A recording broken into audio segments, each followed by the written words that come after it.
नमस्कार, news brief देख रहे हैं आप और मैं हूं प्रियंका गुप्ता आपके साथ। तो चलिए शुरुआत करते हैं खबरों की। पीएचई डेली वेजरों का गुस्सा एक बार फिर सड़कों पर फूट पड़ा है। जम्मू में डेली वेजरों ने जोरदार प्रदर्शन करते हुए सरकार के खिलाफ नारेबाजी की है और नियमितीकरण में देरी पर जिस तरह से उनका प्रदर्शन लगातार जारी है और बजट सत्र में सुनवाई ना होने के कारण काफी गुस्साए हुए वो नजर आ रहे हैं। आपको बता दूं, जम्मू में पीएचई डेली वेजरों का जिस तरह से जोरदार प्रदर्शन देखने को मिल रहा है और नियमितीकरण में देरी पर सरकार के खिलाफ नारेबाजी कर रहे हैं। बजट सत्र में सुनवाई ना होने से चरम पर उनकी नाराजगी पहुंच चुकी है और आंदोलन तेज करने की उन्होंने चेतावनी दी है।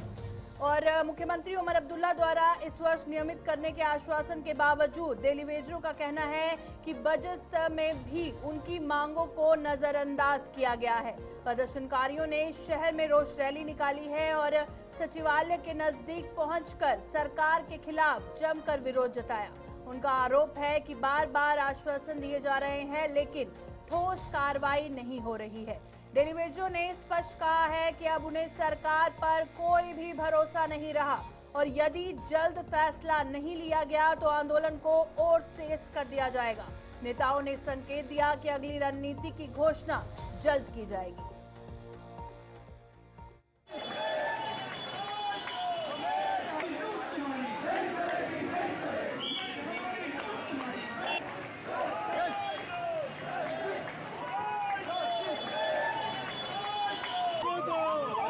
डेली वेजर का प्रदर्शन इस समय सेक्रेटरीट पहुंच चुका है और आप देख सकते हैं जहां पे एम्प्लॉइज जो कि सेक्रेटरीट के बाहर इस समय प्रदर्शन कर रहे हैं। सुबह सवेरे से ही पीएचई डेली वेजर जो है वो प्रदर्शन में है और अपनी मांगों को लेकर इस समय प्रदर्शन कर रहे हैं। आप देखिए सीएम उमर अब्दुल्ला के द्वारा भी ये साफ तौर पर कहा गया कि इसी साल इन्हें जो है वो रेगुलाइज किया जाएगा, लेकिन इस समय आक्रोश और गुस्सा पीएचई डेली वेजर पे साफ तौर पर नजर आ रहा है। ये तस्वीर आप देख सकते हैं, यहाँ पर पूरी तरीके से डिप्लॉयमेंट यहाँ पर की गई है, इसी के साथ ताराबंदी यहाँ पर की गई है ताकि सेक्रेटरीट के अंदर जो है वो पीएचई डेली वेजर एम्प्लॉय जो है वो ना जा सके। ये तस्वीर आप देख सकते हैं, यहाँ पर सुरक्षा बलों को जो है वो तैनात किया गया है और इसी के साथ ताराबंदी भी यहाँ पर कर दी गई है ताकि सेक्रेटरीट के अंदर कोई भी डेली वेजर जो है वो ना जा सके। सुबह सवेरे से ही प्रदर्शन पर डेली वेजर जो है वो बैठे हुए हैं और जिस प्रकार से रोकने का पूरी तरीके से प्रयास किया गया, लेकिन डेली वेजर जो कि सेक्रेटरीट के बाहर पहुंच चुका है और सेक्रेटरीट के बाहर इस समय प्रदर्शन कर रहा है। बातचीत करेंगे, क्या कुछ कहना है इनका। सर,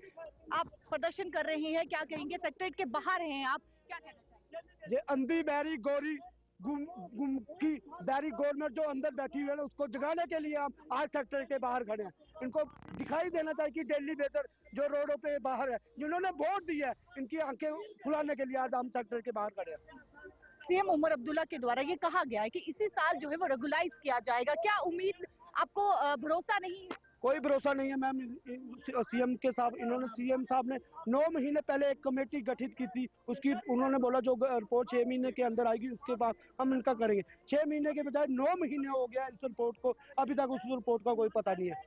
अब आप सेक्रेटरीट के बाहर पहुंच चुके हैं, अब क्या अगला कदम?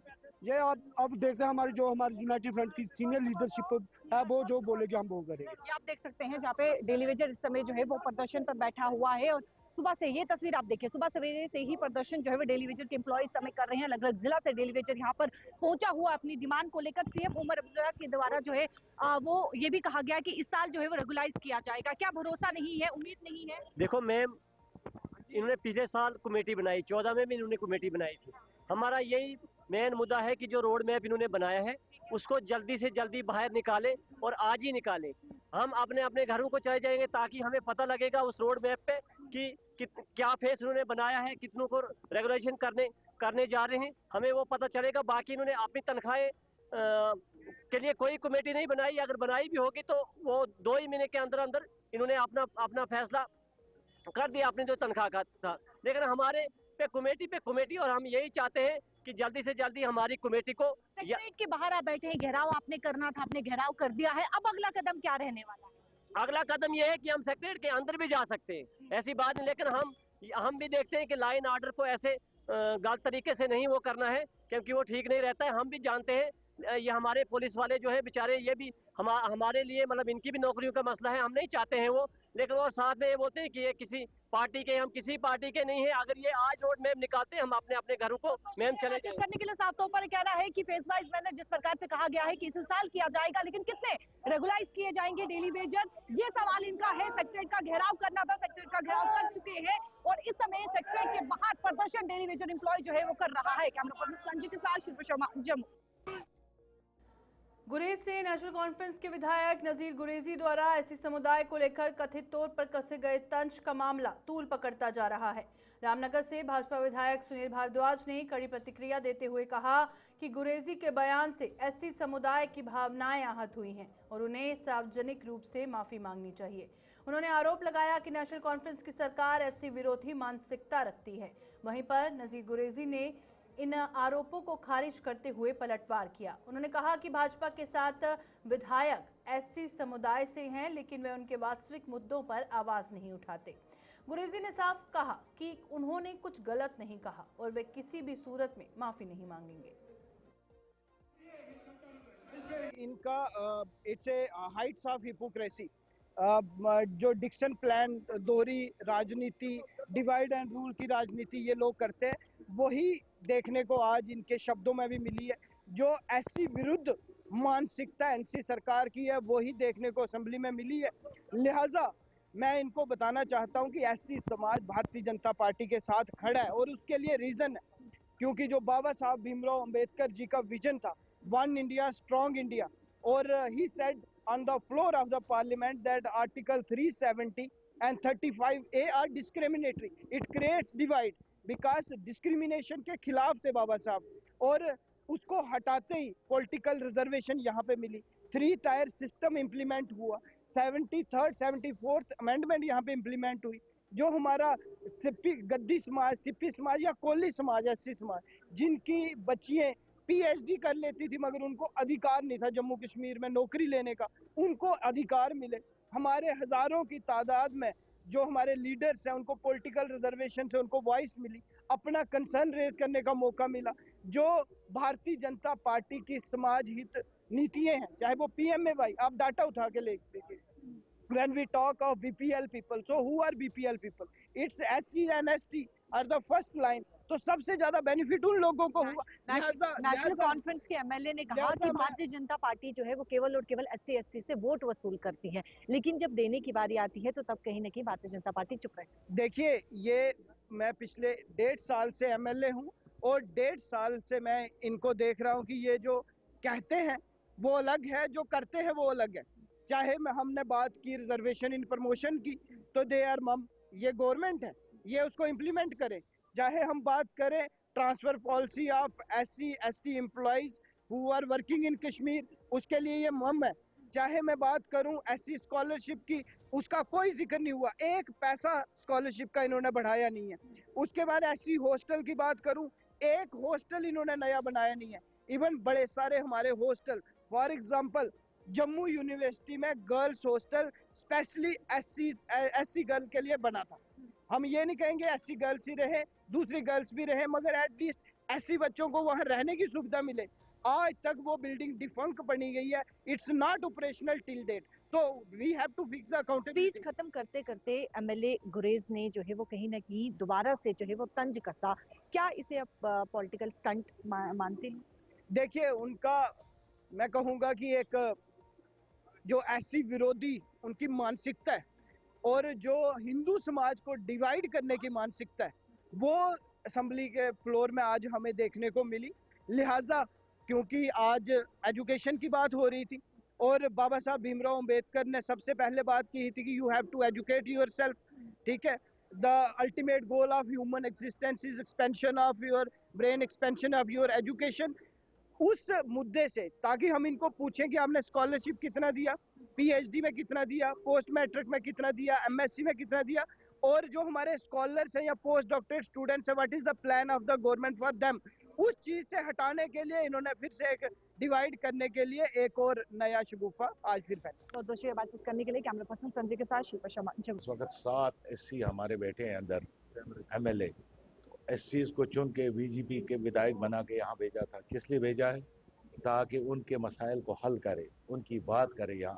यहाँ ये आके बीजेपी को खुश करने में लगे हुई है।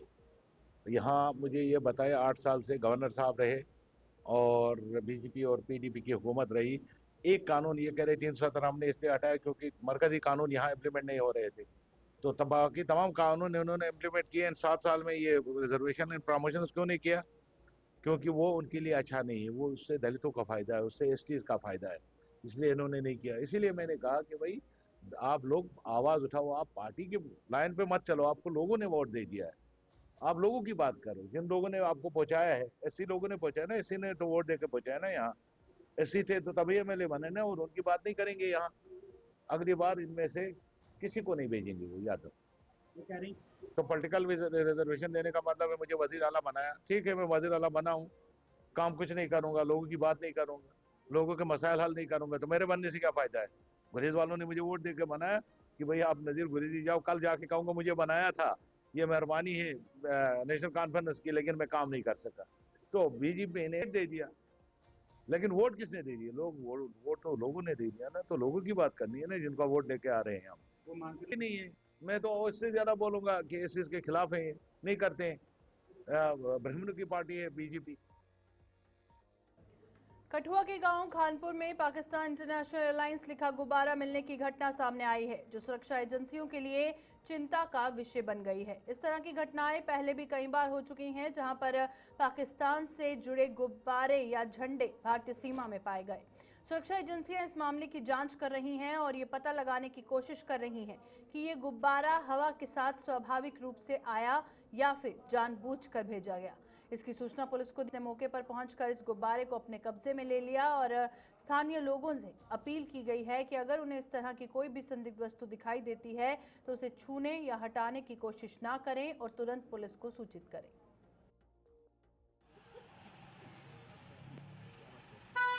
पहले तो ये गुब्बारा हो सकता है कि पाकिस्तान वालों ने कोई संदेश वगैरह भेजने के लिए या लोगों को डराने के लिए भेजा हो, लेकिन क्या पता हवा के कारण भी आ सकता है, हवा में उड़कर भी कोई चीज़ आ सकती है। लोगों को डरने की ज़रूरत नहीं है, बस सतर्क रहने की ज़रूरत है। हम लोगों से यही अपील करेंगे कि ऐसी हरकतें पाकिस्तान वैसे पहले भी करता आया हुआ है, और हमारा देश भी, हमारी फोर्स भी मुँह तोड़ उनको जवाब देती रहती है। और अभी भी वैसे प्रशासन के सारे पुलिसकर्मी वगैरह सब आए हुए थे, एसएचओ साहब मौके पे मौजूद थे, और हमारे चौकी अफसर मरीन गुलशन प्रताप जी मौके भी मौजूद थे। उन्होंने भी बताया, लोगों को समझाया कि ऐसे वैसे पाकिस्तान करता रहता है, लेकिन क्या पता कभी कभार हवा। उधमपुर में आज एससी, एसटी और ओबीसी संगठनों ने यूजीसी कानून लागू करने की मांग को लेकर रोष रैली निकाली। रैली शहर के मुख्य चौक चौराहों से होते हुए जिला आयुक्त कार्यालय पहुंची, जहां प्रदर्शनकारियों ने जिला आयुक्त को ज्ञापन सौंपा और इस दौरान वक्ताओं ने कहा कि ये कोई नया कानून नहीं है, बल्कि एट्रोसिटी एक्ट के बढ़ते मामलों को देखते हुए इसे लाया गया था। उनका आरोप है कि चंद दिनों के भीतर न्यायालय द्वारा इस पर रोक लगा दी गई, जबकि ये कानून वंचित वर्गों के हित में था और उन्हें शिक्षा का समान अधिकार दिलाने में सहायक साबित हो सकता था। संगठनों ने मांग की कि सामाजिक न्याय और शिक्षा में समान अवसर सुनिश्चित करने के लिए इस कानून को जल्द से जल्द प्रभावी रूप से लागू किया जाए।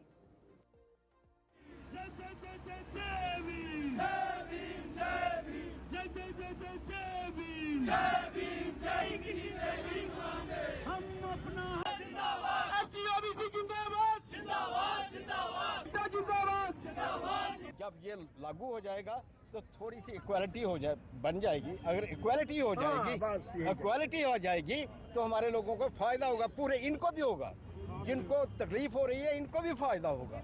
सभी मिलके काम करेंगे, पूरे देश को चलाएंगे। और ये काबिले क्या लीजिए, एक बुरी बात है कि बाकी किसी मजहब में इतनी जाति नहीं है, इतनी जाति नहीं है कि जितने हमारे देश में जितनी जाति है, इतनी ऐसी जाति किसी देश में नहीं है।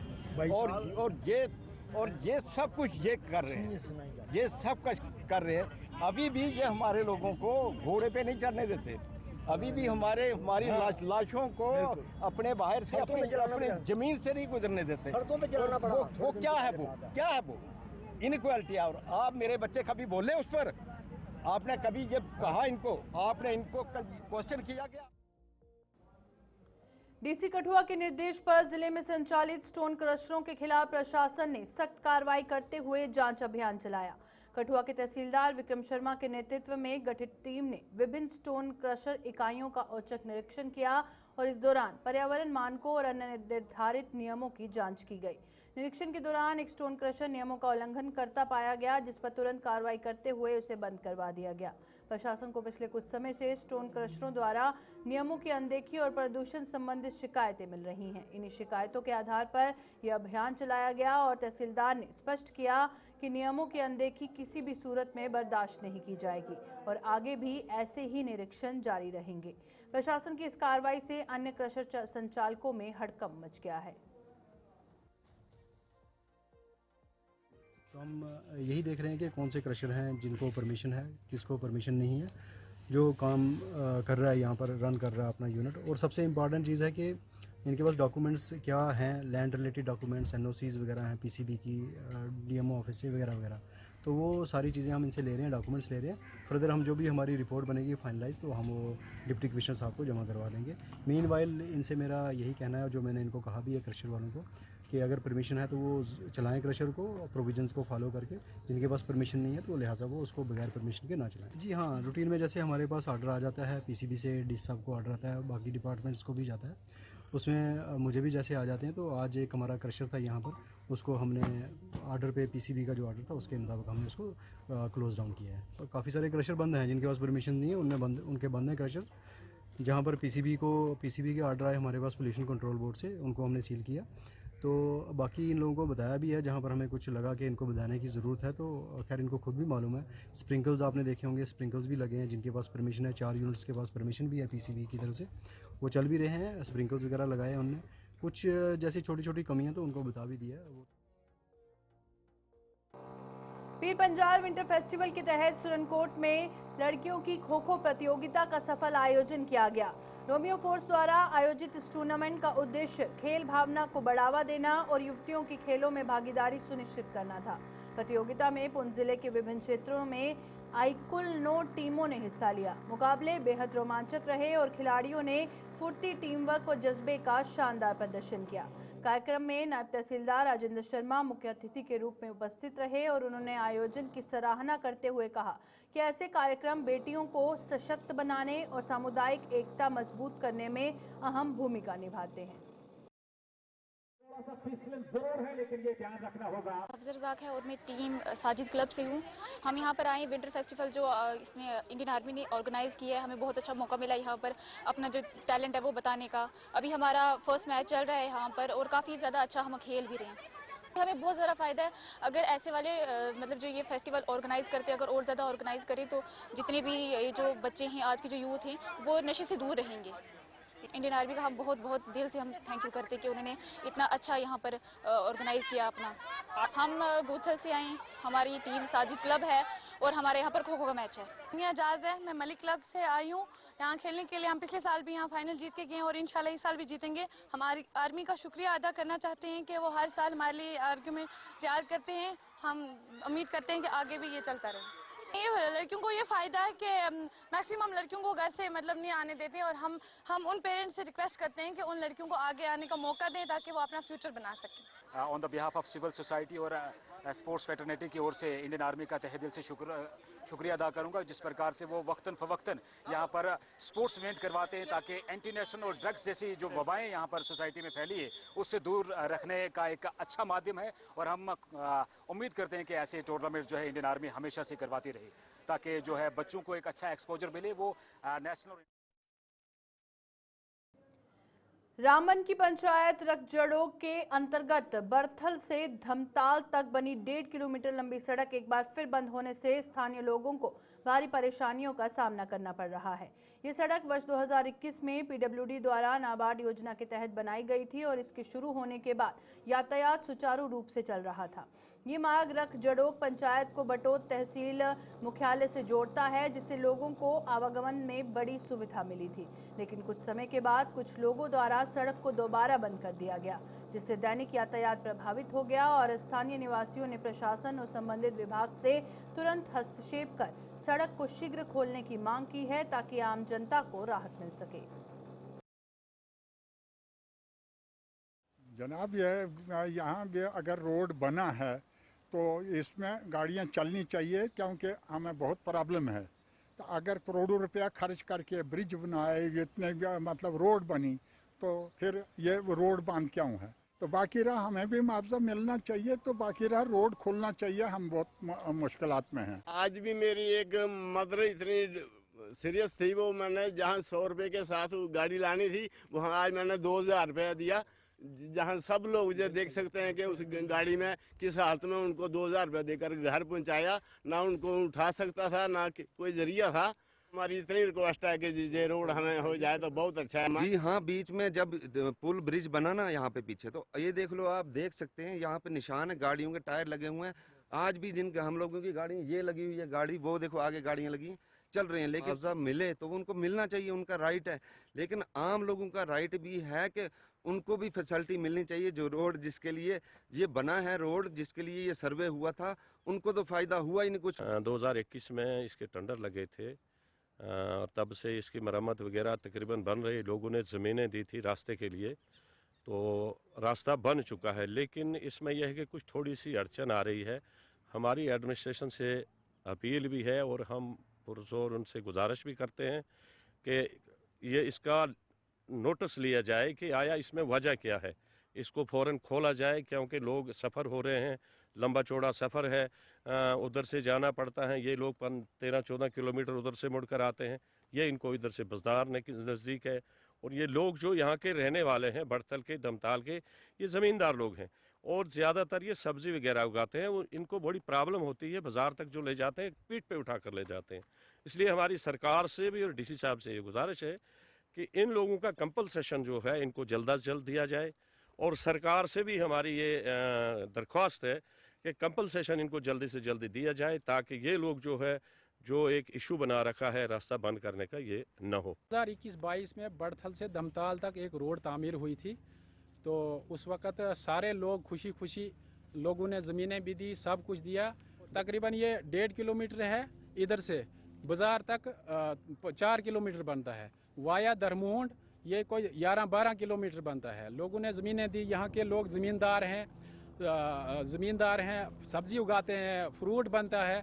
हमें बड़ी दिक्कत आती है बाज़ार पहुँचाने में, लिहाजा लोगों को यही थी कि लोगों ने ज़मीनें इसलिए दी थी कि चलो ये हमें नज़दीक पड़ता है, हमें कैरेज कम होगी। लोगों को ज़मीनें काट कर, तो इस वक्त हमें फिर भी इसका फ़ायदा नहीं हुआ।